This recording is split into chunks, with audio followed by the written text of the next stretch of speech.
I want to thank everyone for coming today. I'm here with Secretary Kennedy, content creator Paul Saladino, content creator Isabel Brown, and the CEO of Farmers Fridge, Luke Saunders. We're going to talk about health in airports in just a moment, but President Trump has frequently talked about ushering in the golden age in America. And I'm talking about ushering in the golden age of transportation. And so a lot of times I'll hear complaints, and I take them to heart. There's cancellations and delays in our airspace. And so just to review, I've talked to you all about this quite a bit, but we have hired more air traffic controllers. We're up 20% year over year right now, hiring more controllers. I've also asked air traffic controllers who are about to retire to actually stay on the job. We'll pay you a 20% upfront bonus if you don't retire. Again, bringing more air traffic controllers to make sure that we have less delays and less cancellations. You've all heard about our old, antiquated air traffic control system. It hasn't been updated for decades. We have already transitioned a third of the fiber or the copper to fiber. A third of it's already been done. Last week, we hired an integrator that's going to do the work of moving us from analog to digital, deploy our radios, voice switches, and our radar. All of this in this phase of the project is going to be done by the end of 2028, which is President Trump's end of his term. I have another phase I have to do where I need another $20 billion from Congress.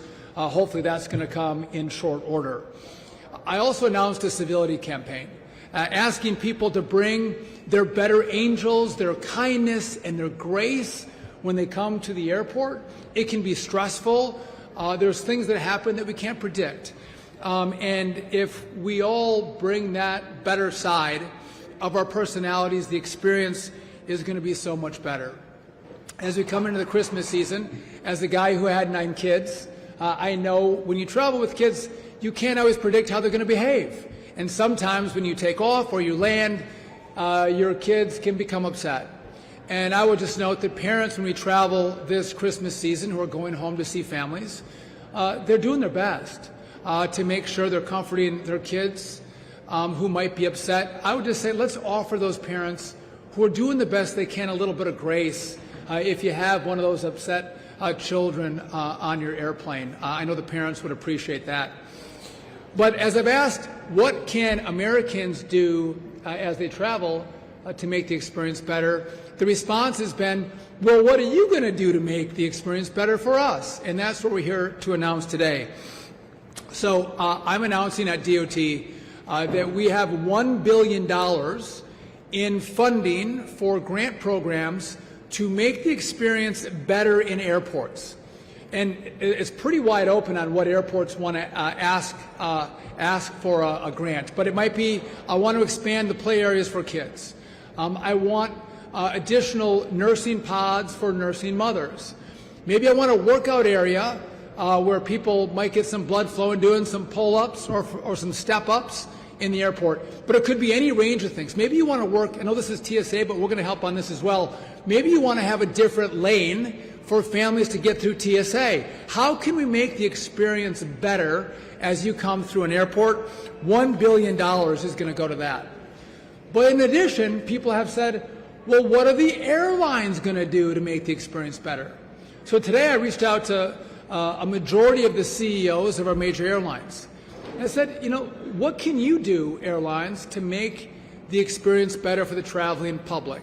And I'm looking forward to hearing back from our airlines on what they have in their future plans to improve the experience when we get on their airplanes and fly safely through the national airspace. I think it's important for us to recognize that we're all in this together, right? The traveling public, you have to do your part. The FAA, the DOT, we have to do our part. The airports have to do their part. And then the airlines have to step up and engage as well. As I'm talking about what I can do at DOT, I also think, and we've had a lot of conversations about this, making the experience better is also, I think, making the experience healthier. And do we have healthier options in airports as we might spend an hour, we might spend 5, 8 hours on airplanes and in airports, And there has been no better leader on trying to make America healthy again than Senator Kennedy. And I'd like to turn the mic over to him to talk about what they're doing at Health and Human Services. Secretary. Thank you, Secretary Duffy. I want to thank you for your commitment to making our airports healthier. We both work for a boss who wants to make America, wants to be the most family-friendly president in at least modern history. Sean has 9 kids. I have 7 kids. We both know what it's like to travel in the airport. There's 3 million Americans a day who go through airports, and it's not, in the past, it has not been a healthy experience for them. I fly typically over the past 30 years, probably average 250 days a year in airports, and I can tell you that this is where healthy diets go to die. The food that's available in the airport, a lot of it tastes very good, but it's not very good for you. It's deep fried food, it's sugar bombs, it's ultra processed foods, and all of them are going to leave you sicker than before you ate them. And one of the things that Secretary Duffy is encouraging these airports to do is to open up new options like the one you see behind you, Farmer's Fridge, which actually provides really healthy food for travel so that you arrive feeling invigorated and robust and healthier. Another experience that I've had with all these kids in airports is the availability of nursing spaces, nursing pods, nursing rooms. All of the ingenuity of corporate America, all the resources, all the resourcefulness has not produced an infant formula that is superior in nutrition and all the qualities that we want to the infant formula that God made, which is the infant formula in a mother's breast. We at HHS are encouraging mothers to breastfeed as long as possible because there is no better food for your brain, for your gut microbiome, for your physical growth, for your emotional growth, than what's in God-given breast milk. And this airport has some very, very good, impressive facilities that we just toured, but a lot of airports are not very family-friendly in that sense. And one of the projects that we're hoping that the airports will spend money on is improving the experience for mothers who want to travel with their babies. And then finally, to give people, Americans, particularly children, the ability to have physical activities in the airport, have playgrounds. Our kids, one out of every 5 American kids obese. About 75% of our kids are not eating the minimum for daily physical activity. Our children are spending, on average, more than 5 hours a day on recreational screen time. We got to give them other options. Part of that is our fault. We need to give other options to our kids so they're exercising, they're moving their bodies, they're developing their physical coordination, they're developing their physical confidence, and all of the good qualities, character qualities that come with this. So I'm very, very excited. HHS is very excited about working with our companions over at the Department of Transportation and Secretary Duffy and helping to develop these alternatives that are going to make flying more friendly, but also the travel experience healthier for every American so that we can make America healthy again as the President has directed us. I would just note on the President Trump's side, he has encouraged all of the departments to work together, to collaborate together, because he knows when we all work together, we advance his agenda even further. And I'm grateful for him, and I'm grateful to you, Senator Kennedy. I started a conversation. My daughter pointed out a video from Dr. Paul Saladino where he was complaining about there was no pull-up bars in airports, which prompted me to call Secretary Kennedy to give me Paul's number to start the conversation. But he's been a leader in thinking about what do we have for food choices, but also movement choices in airports. And so I'm grateful that he's here today with us, Paul Saladino. Thank you, Secretary Duffy. It's good to be here with you both. When you think about it, airports are one of the most sedentary places that we are as Americans. The traveling experience in general is probably the single most sedentary thing that we do, between sitting in an Uber to the airport, sitting in the airport, waiting for your flight, delayed flight, sitting on a flight for 3 or 4 hours, getting to your destination, sitting in another Uber. It's a very sedentary thing to travel, and as Secretary Kennedy says, 3 million Americans every day are traveling and doing this and engaging in sedentary activities or lack of activities. What we know very clearly is that when we are sedentary, this is bad for us as humans. Even 1 single hour of sitting in inactivity can create vascular dysfunction within our bodies. 2 to 3 hours of sitting, not moving at all, can increase inflammatory markers in the human body. We know that less than half of all Americans get a recommended amount of activity, and that 70+% of Americans are obese and overweight. Between being overweight, metabolic dysfunction, and the level to which we are sedentary and inactive as Americans, these are directly linked to the things that kill us most as Americans, to cardiovascular disease, to diabetes, to obesity, and yet a lot of this could be made better. As someone that travels a lot for my own work, I know this firsthand. I'm in airports traveling to do podcasts or make videos to share information with people across the country, and it's hard for me to be the weird guy in the corner doing air squats or doing a handstand. It's not really encouraged in airports to do that kind of stuff. So I love Secretary Duffy's intention to make airports more understanding, but I also am super excited about the possibility of getting mini gyms, little airport workout spaces for humans. We know, according to a 2025 study, that over $190 billion of healthcare spend is directly attributable to inactivity in Americans. That's a staggering number. What if we could create small spaces for humans in airports, for Americans in airports, to get mini workouts? You don't have to get super sweaty, but what if we could put pull-up bars and dip bars and parallettes for push-ups or for L-sits? If we could put boxes for step-ups, maybe put some treadmills for people who want to walk near their gate. We can put some bars for stretching. We can put yoga mats and maybe some rolling pins for people to move their muscles. Anything to get people moving, maybe some exercise bikes. These would be a massive step in the right direction, and it's such a huge thing that we could do for Americans. Whenever I talk to people about this, they're super excited. Anyone I've talked to about the idea has just been, they smile, they get excited. Oh, a mini gym in an airport? That's great. I would use that for sure. I think if we could pair this with healthier food options, unprocessed foods, unprocessed meat, unprocessed plant foods, we could really help all of these millions of Americans every day that are traveling. So I want to commend Secretary Duffy and Secretary Kennedy for spearheading this effort. I mean, $1 billion of grants to help airports improve the quality of health for travelers every day, including mini gyms for all of us to move. This is incredible. We've got a pull-up bar set up behind us here, so I'm definitely going to get some pull-ups in with Secretary Duffy and Secretary Kennedy after this. But that's what that's there to signify, guys. The beginning of movement spaces for humans in airports. Hopefully we'll start with DCA and Dulles, but I'm excited to be a part of this. I'm grateful to be a part of this. I'm humbled that a piece of content that I did could have been seen by Secretary Duffy, and that we could be a part of bringing this actual valuable resource to Americans throughout the country now. So I'm super grateful to be a part of implementing this and amplifying this message. And again, I want to commend Secretary Duffy and Secretary Kennedy for spearheading this effort. I think this is amazing.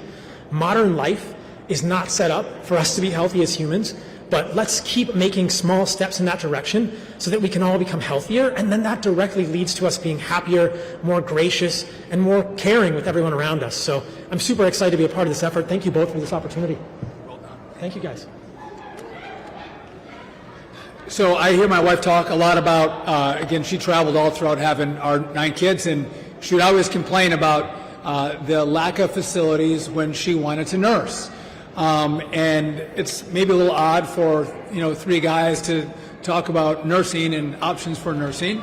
But Isabel Brown, who's a content creator, a young mother with a young baby who travels all the time, is one of many moms who have reached out to complain about the lack of facilities that actually operate, facilities that are clean. And so I've also heard that from young mothers. And so I want to turn it over to Isabel Brown to talk about her experience and maybe what we can do to improve the facilities for nursing mothers. Absolutely. Thank you, Secretary Duffy, Secretary Kennedy, and the entire Trump administration for your leadership on this and this opportunity as a young woman to express the utmost importance of our ability to serve our children. In all my years of science education, I don't think we have yet figured out a way for men to breastfeed. So thank you for having a young woman's voice here. In many ways, as I have traveled the country day in and day out as a content creator, author, and speaker on college campuses nationwide, I've come to discover over the past few years that our culture has often developed a disdain for young mothers and our babies traveling. But the very nature of our very interconnected culture demands travel for young families every single day in America. It can be incredibly disheartening to see the rolled eyes and visible annoyance and anguish when we sit down with our babies on an airplane seat, but that pales in comparison to the jarring lack of support that many airports across the country provide for breastfeeding moms and baby-friendly spaces. The law does technically require every airport terminal to have a nursing room, but the context of the law says nothing about whether that space is clean, clearly marked, or actually monitored and maintained. So I've often found myself stranded in airports across the country trying to nurse my child when I'm on the go, or trying to pump and take it home with me safely, and seeing that outlets don't work, that there's no sink provided, the lights don't turn on, the door doesn't lock, and more often than not find myself resorting to an experience that I would much rather have avoided in the first place. And broader data tells us that the environment nationally is just not working for breastfeeding moms when they are on the go.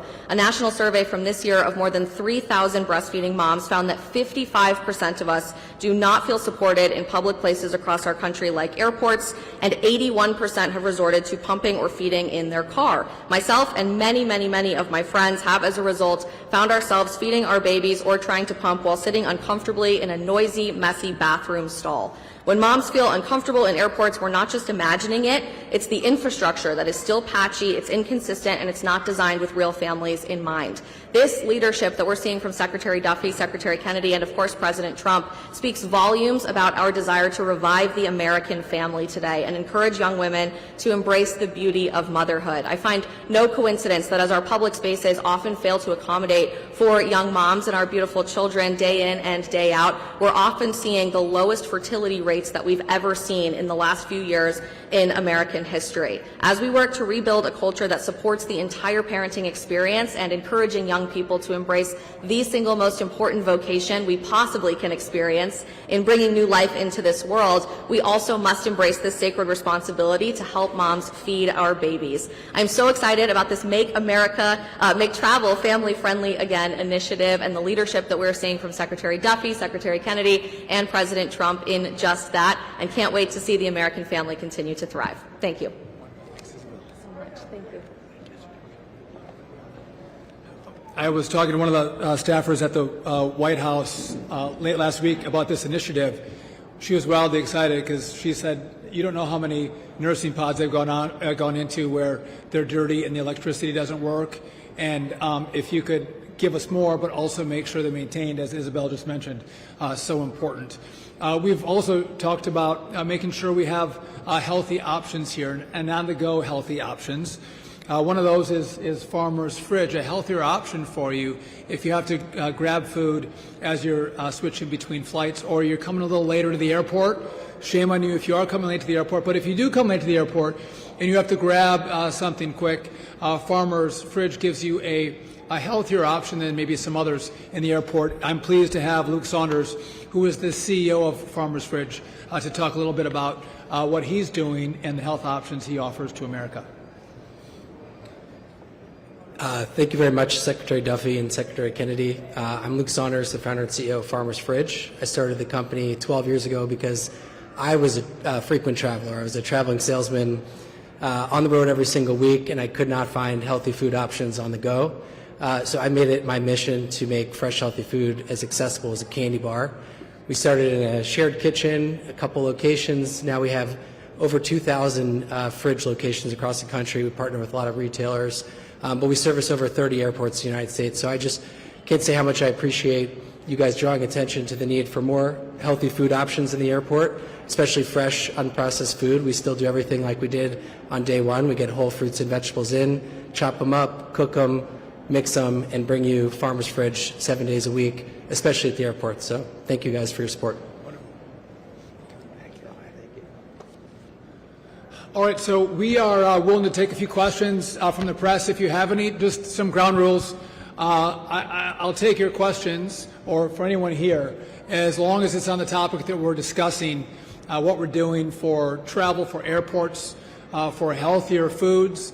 If any of you want to come and do some pull-ups, we'll film you doing that as well. You can have at it. Yeah, go ahead. Tim Carney, Washington Examiner. What feedback do you guys have any access to feedback from parents of what they actually want for kids? For instance, I don't know that my kids want to eat salads when they're traveling. What is the demand that parents have at airports that's not being met? Well, and I can pass that to someone else if they want to take it, but I do know that a lot of parents feel like as they're entertaining their kids, there's cell phones and iPads, and Senator Kennedy mentioned that. But if you have a space where it's fun and clean for your child to burn some energy, we all know kids have a lot of energy. If you can give them a space where they can play and have fun in an airport, I think parents would prefer that option. I would always think, can I tire my kid out so they might sleep on the plane? That's always what I would like to have happen. And that play area is one that will do that. I know we would pack apples. Again, my 2-year-old's not eating a salad, right? I get that. But I think there is some planning ahead that parents take to think about what healthy options can they bring on the plane, because kids don't eat a whole lot, especially the young ones. But Senator Kennedy, I don't know if you or. I have 3 small kids at They'll eat Farmer's Fridge. I know I work there, but there's Greek yogurt, chia pudding, some sandwiches and things like that are more kid-friendly. So we see kids go there all the time.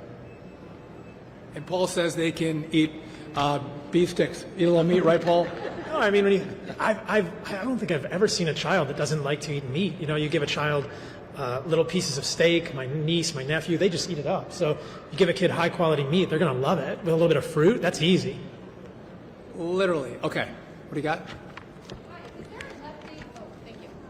Is there an update on the 2024 Department of Transportation proposal to make it to ban airlines from charging families from sitting together? I don't have an update. I know that was under review at DOT. And again, I find it's an issue I'm sensitive to. I want families to be able to sit together. A lot of feedback I get is it's already happening, but that rule is under review, so no update.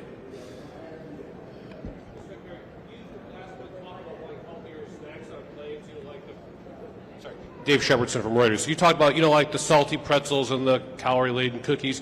Is there anything you can do from a regulatory standpoint to force the airlines to do more, or is this just more trying to jawbone the airlines and the airports into voluntarily doing that? I'm not a big government guy. So I'm not fining anyone if they wear their pajamas on the airplane, right? That's not what we're doing. We're asking people to, again, maybe dress a little better. And I've asked airplanes to give some better options. It's all in the airline's purview, how they're going to respond to this. And I think they have some ideas of what they're thinking through to improve the experience. But no, this is not about mandates. This is not requirements. This is a conversation about, could we offer healthier options? Could we support nursing mothers? How do we make the experience as we all travel together just a little bit better?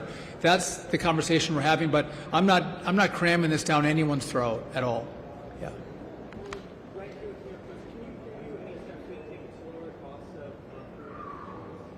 So the question is lowering the cost of food in airports, and again, it's interesting. It's market demand and supply. They have people, pretty tightly contained, and there's not a lot of options.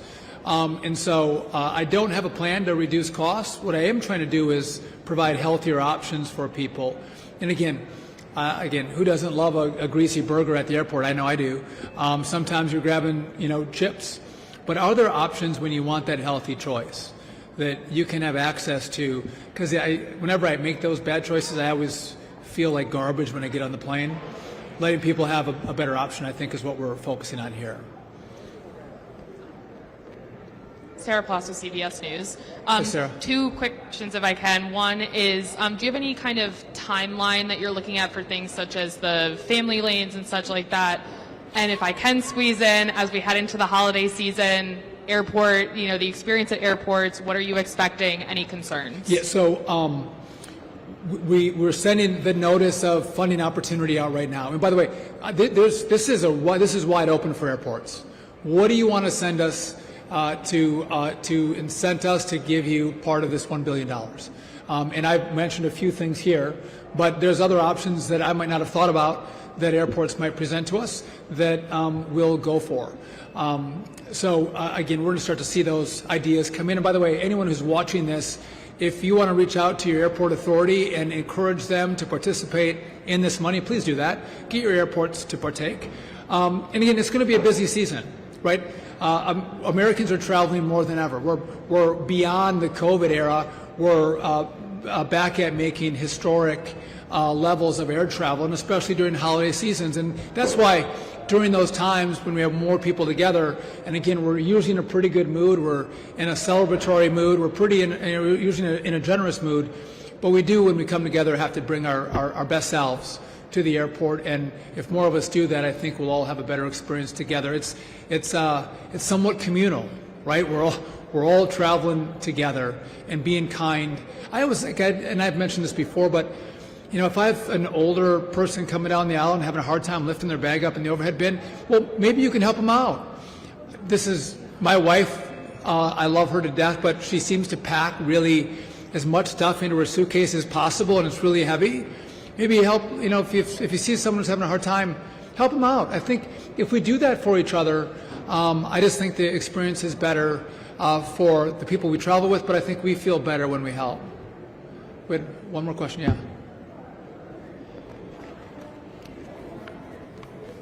Thank you, Ms. Secretary. You mentioned, in addition to this, the need for a $20 billion investment into infrastructure with air traffic control. I'm wondering if you can just give us an update on where that process is. You got to ask Congress for that. Are you hopeful that that's coming? Is there a timeline on that? Anything you can provide? So I received $12.5 billion, and I want to just reiterate this. I've asked America to be better. We have to do our part. I think one of the most frustrating parts of travel is if you're delayed or if you're canceled. And sometimes it's the weather, sometimes it's the airline, but a lot of times it's our air traffic control system or the number of controllers that we have. I take that to heart. And so the $12.5 billion I mentioned earlier, we are going to get that money spent and those assets deployed by the end of President Trump's term. He's made that very clear, and I agree with him. The $20 billion, the Congress has to give it to us. And that really is the new system. We need a new software system that's going to manage the airspace. It's busy now. We just talked about, you asked the question about what's going to happen over Christmas. We just saw a historic level of travel during Thanksgiving. But as we look 5 years out, 10 years out, we're going to see an increase in air travel and complication in the airspace, 20, 30, 40%. So I need a new software system to manage the airspace, to bring more efficiency to the airspace, to make sure you're not delayed. And by the way, in an era of politics and partisanship, this is not partisan. Democrats and Republicans agree on this. Even the traveling public, Republican or Democrat, agree. Independents like it. And so it's just the Congress finding out the right vehicle to give us the money. And again, the sooner I get the money, the sooner I can complete or start this phase and then complete this phase of the mission. Anything else you want to add before we go?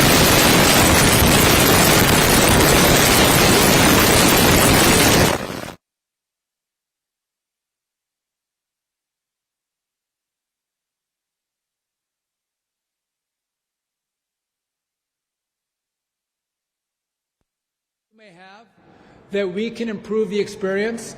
My favorite thing is to take your ideas, make them my own, and then sound really smart and insightful.